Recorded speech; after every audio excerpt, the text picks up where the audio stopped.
пройшли цю зиму. Пройдемо що завгодно. Росія палає і не лише на території самої Росії. Про нові пожежі у московитів, про чергове коло ядерних залякувань, тепер з боку Білорусі, про Бахмут, куди приїжджає командувач сил спецоперацій. Там досі тривають бої. На околицях без зупину працює українська артилерія, а у самому місті по росіянах ефективно відпрацьовує бойова авіація Сил оборони України. Ймовірно, саме в Бахмуті дебютували розумні плануючі бомби GDM, передані зі США. Як саме? Дивіться хроніку 427-го дня великого вторгнення Росії в матеріалі Олексія Пасака.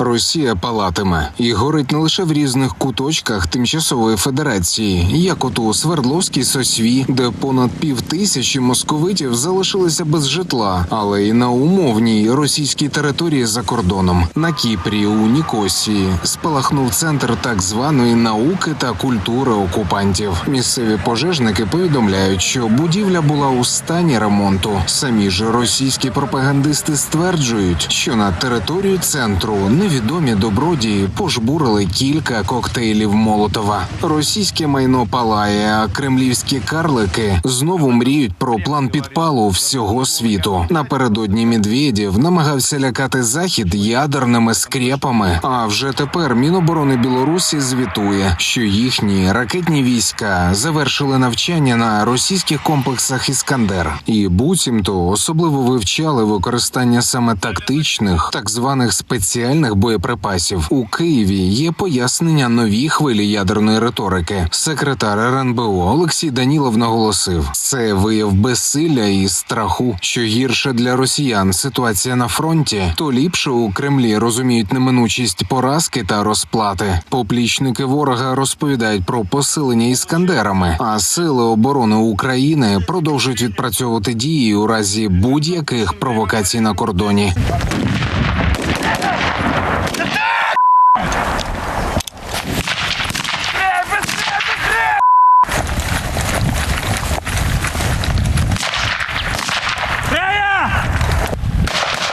Десь у Житомирській області, неподалік Білорусі, тривають навчання тероборони. Вчать усі основи – від стрільби та пересування групи до штурмових дій, нейтралізації супротивника та евакуації поранених.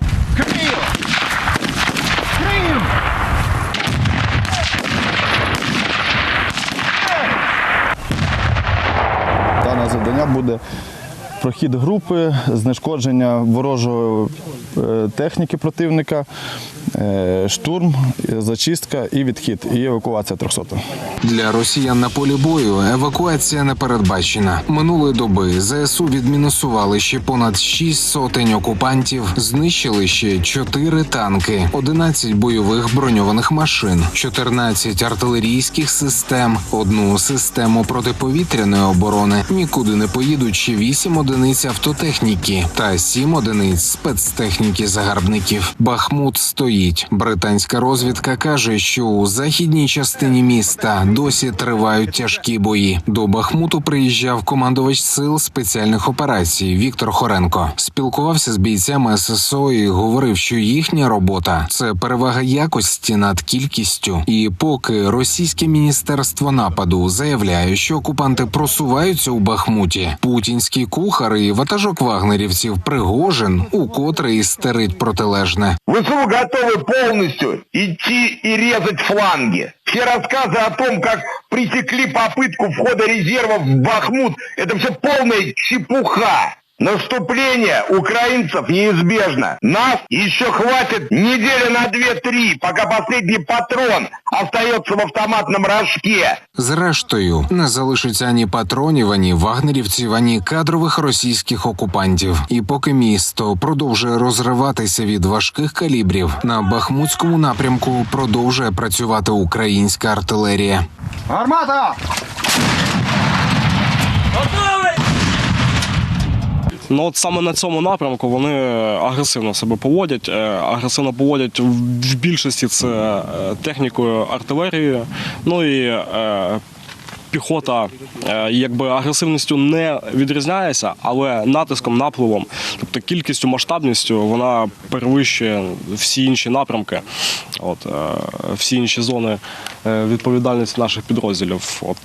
Тому що, як всім відомо, Бахмут для них дуже важливий населений пункт, і вони його намагаються будь-якою ціною захопити. 24-річний Сергій родом із Маріуполя. Попередні 6 років усе його доросле життя минуло на війні. Він вірить в успіх контрнаступу і бачить щоденну кропітку роботу побратимів над цією перемогою. І каже, що зусилля богів війни – це передусім позбавлення ворога техніки, адже мертвий окупант – це добре, але набагато краще залишити росіян без смертоносного залізяча. Пріоритет техніки завжди вищий, ніж живої сили. Тобто вивести з ладу міномет більш пріоритетніше, ніж вивести з ладу 2-3 бійців живої сили противника. Але ситуація змінюється в інший бік, коли наші штурмовики саме йдуть на штурм. Тоді в нас в пріоритеті є якомога більше подавлення живої сили противника, щоб вони притисли, скажімо, голову, і штурмовикам нашим було легше штурмувати їх позиції. Працює артилерія, працюють і бойові пташки ЗСУ. У Мінцифри показали роботу армії дронів 77-ї аеромобільної бригади спільно з тактичною авіацією у Бахмуті. Українці роблять пожертви на безпілотники, а українські літаки нищать склади БК та розташування окупантів попередньо розумними бомбами Джейдам.